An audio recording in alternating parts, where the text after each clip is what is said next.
How to Create a Native Plant Garden, presented by Blade of Grass Healing Arts.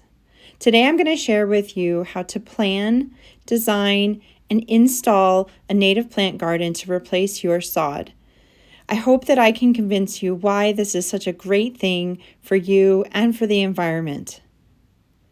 Today is going to be really based on a Colorado native plants because that's where I live, the Colorado Front Range.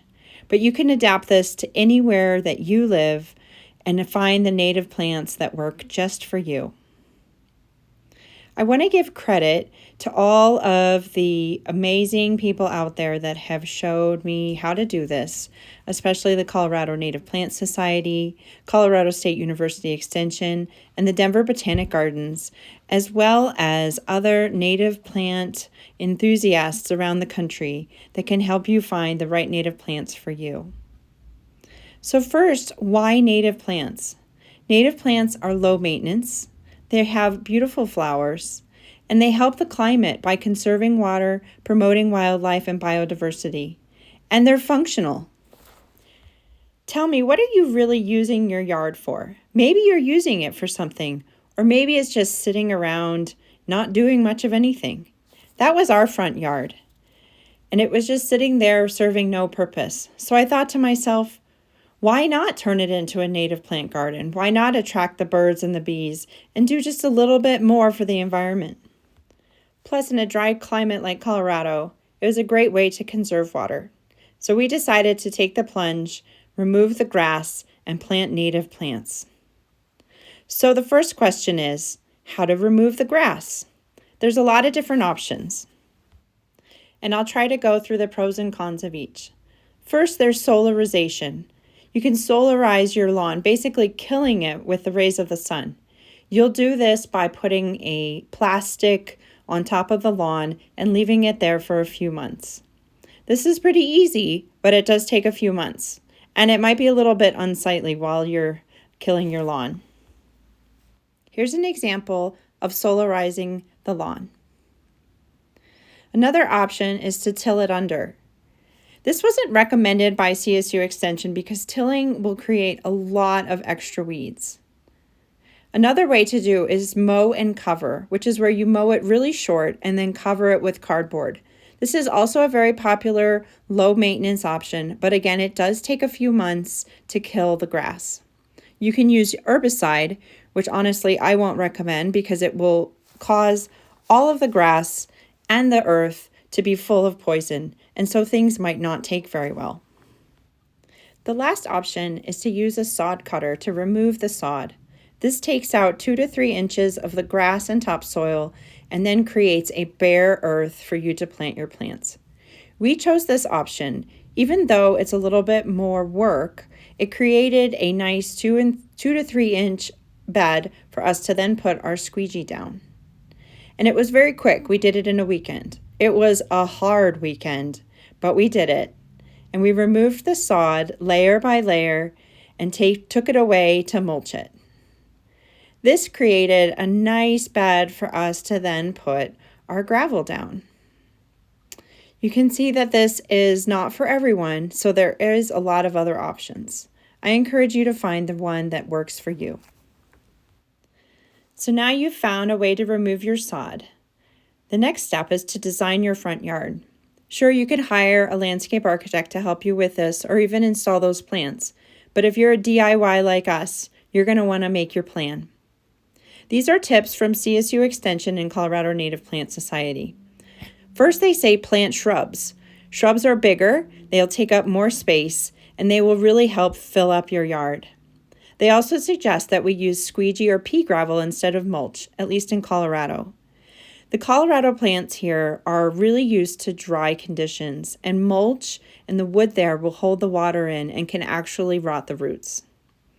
They understand that planting pea gravel can really help or it can contribute to the heat island effect, so they encourage to plant close together to reduce that island effect. I'm sure you've seen a xeriscaped yard that is just an endless sea of gravel with a few big plants. This isn't really helping the environment, it's just reducing water consumption. The important part of native planting is to reduce water consumption, but also to promote biodiversity and to help with climate change. To have a nice thick planting is going to help with all three of those things. Once you have your planting plan, you're going to need to reach out to local nurseries and other garden centers to try and find these plants. It's a little bit harder than you think to find native plants in Colorado and other places. But the more we buy them, the more the stores will carry them. So it may take a little bit of homework now, but it's so worth it. Once you find your plants, go buy them. Sometimes you might find certain deals in early spring or late summer. And wherever you can find the best deals and the best plants, go for it. If you can, support local and buy as many local nursery plants as you can. We got almost all of our plants at the Fort Collins Nursery at their big April perennial sale. They also have a big sale in July. I encourage you to go find a good nursery, see what sales they have, talk to the plant people, send them your lists, do whatever you need to do to really get proactive and find a good planting plan. So now that you have your plants, it's time to plant. Building your base is important. First of all, the CSU Extension and Native Plant Societies do not recommend landscape fabric. Native plants love to reseed through flowering, and landscape fabric will prevent this, and really it doesn't prevent weeds. They suggest 3 inches of squeegee on top of native soils. They don't necessarily suggest importing topsoil or adding other soils. The native soils of Colorado and of the region are generally good enough for our plants. In fact, that they don't like that rich soil. You might see a plant growing out there on the mountainside or in a trail. That's the soil that it has evolved with and it loves. It is true you may need a little bit of clay buster or something else like that if you have really clayey soil. And you could do a little bit of fertilizer when you're planting your plants. But other than that, just honor the fact that these are native plants and that they will adapt to our native environment. Also, when laying out your plants, think about shade and sun. Is your yard all sun or all shade? If it's all shade, it might actually be challenging to plant all Colorado native plants. But there are bushes that do well in the shade, and there are a ton of plants that do well in the sun. So think about that when you're laying out your spacing and where things are moving through during the day. It might take a little bit of watching during the seasons, but it is well worth it because I think it will help all your plants grow and thrive. For example, this creeping mahonia is a shade-loving shrub, and it grows so well in the wild underneath of deep trees. Also, western snowberry does great. Sages, rabbit brushes, yuccas, all of those love the sun. And so think about that when you're selecting and laying out your plants. Read the labels.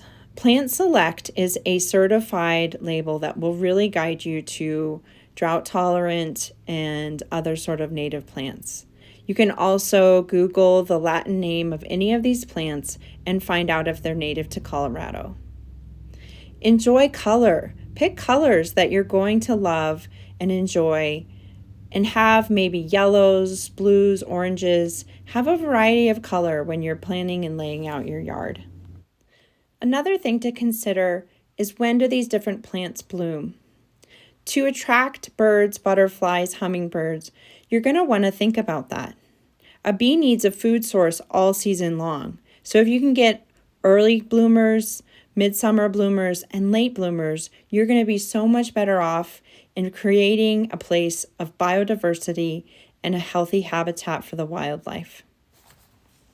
The mahonia I showed before is an early season bloomer, and this liatris will bloom late summer, creating a full and diverse blooming season. Also, when you think about native plants, I want you to have patience. Sometimes what you're going to buy from the store is going to look not much better than a stick, and you're going to wonder if that thing is even going to survive. That's what this lead plant looked like when I bought it from the store. but here you can see it's starting to grow leaves and it's doing pretty well. Everything I've heard that the first year of native plants, they're just putting their roots down and they may or may not survive. The second year they really start going, and that third year is where you will see an explosion of growth. So have patience and also make sure that the garden store that you buy these from have a good 1-year warranty. And no matter how much you plan, there will be surprises. You may buy 4 plants that are the exact same plants, and 3 do really well and 1 dies.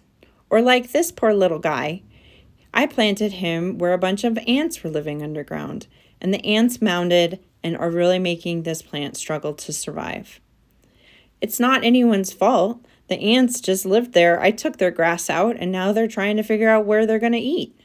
So be patient and be expecting of the unexpected, because that's part of the beauty and joy of native plants.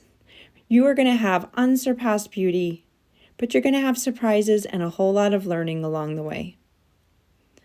Look at this beautiful garden starting to grow into flowers that the birds and bees are already starting to thank us for planting instead of grass. I can't wait to see how this garden unfolds this year and the next. But until then, let me take you a tour around our yard, and I'm going to try and walk you through the different plants that we have planted. So here is our fully installed native plant garden. There you can see we have some blue stem grass that is really taking off. It started off as nothing but a nub in April. These are dwarf lead plants. They're going to have red flowers that are going to attract the birds, hummingbirds, butterflies. And I got the dwarf because the larger lead plants can get up to 4 and 5 feet tall. Here we have a liatris or gay feather. And this little guy is a gazania, which is a nice ground cover with a pretty yellow flower. These are really cool to see how they've grown. The liatris, they were also just little nubs when I bought them in April.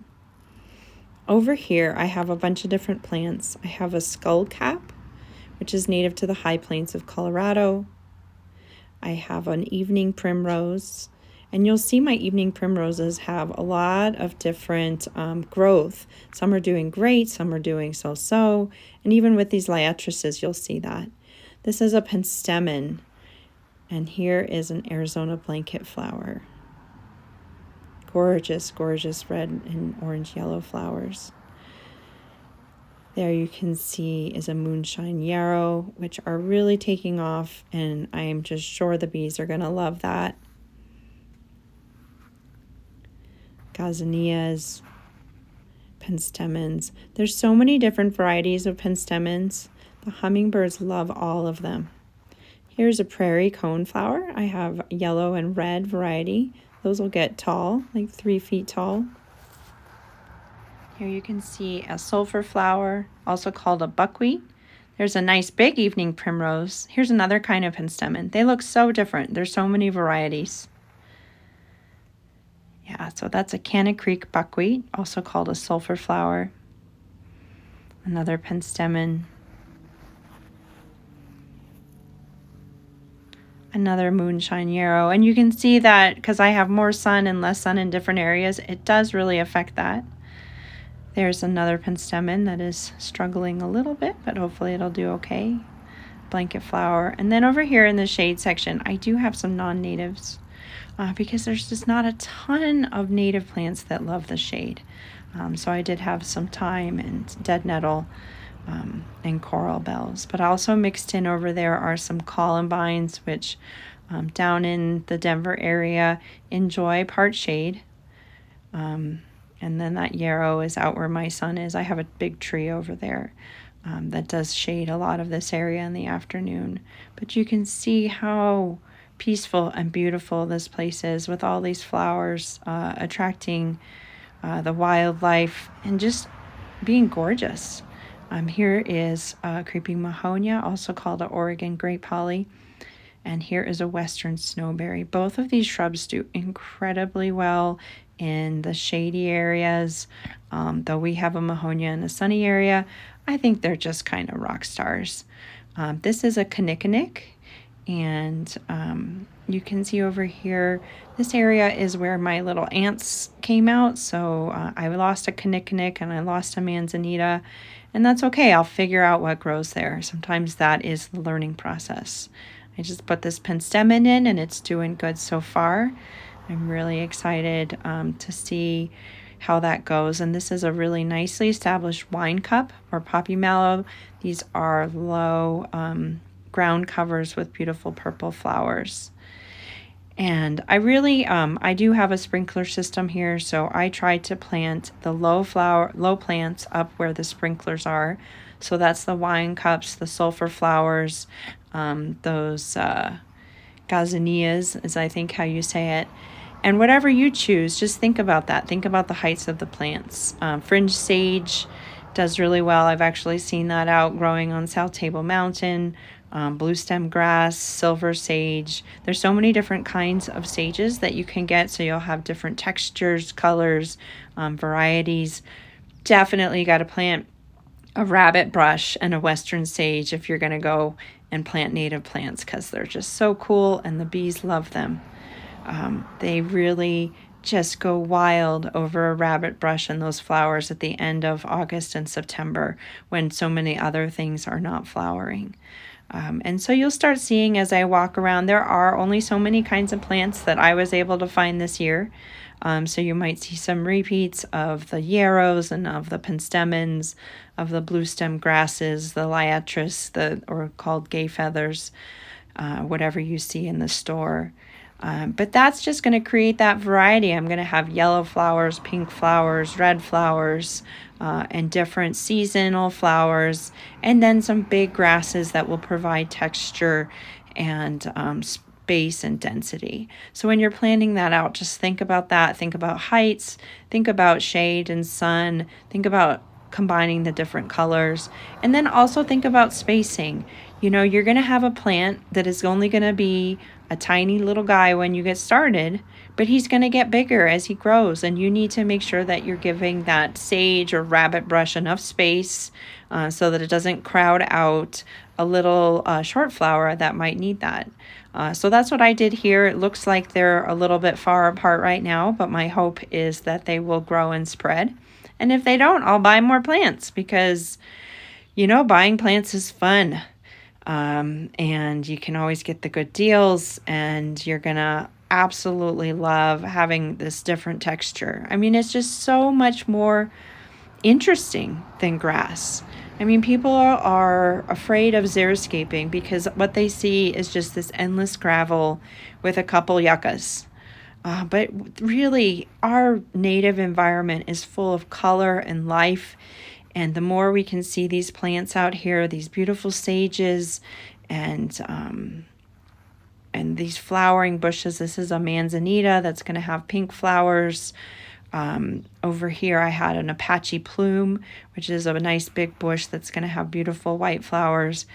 These bushes are native plants that are full of flowers and color and promote life and habitat, and they give space and homes and food for our native wildlife to grow and thrive. This butterfly milkweed, which are so hard to find, but I'm hoping it spreads. I mean, that is what everyone wants to plant, is plant plants for the butterflies, for the monarchs. Plant grasses that are native grasses instead of Kentucky bluegrass. Your yard will thank you, your native plants will thank you, and your native wildlife will thank you. And you know what? It's okay if you want to throw in keep a little grass in, and keep a raised bed to plant vegetables. You do what you want to do, because no matter what, you are making things better for the environment, you are conserving water, and you are making a beautiful place, an oasis for yourself and for all of wildlife that lives in your area.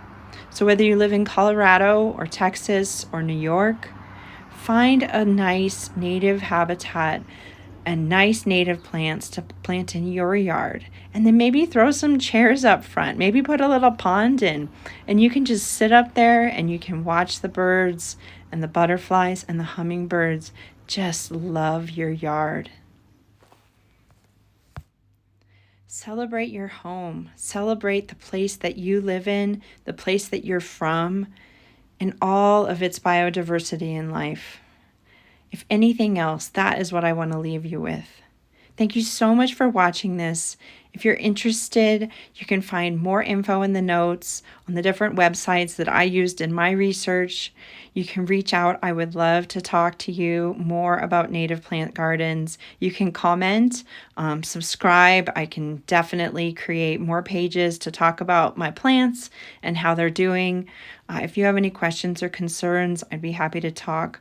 But mostly, I just want to use this as an inspiration to encourage you to maybe consider getting rid of some grass and bringing in some beautiful native plants to attract birds, bees, butterflies, hummingbirds, rabbits, whatever, and to just bring a little bit more life to each of our corners of our yards.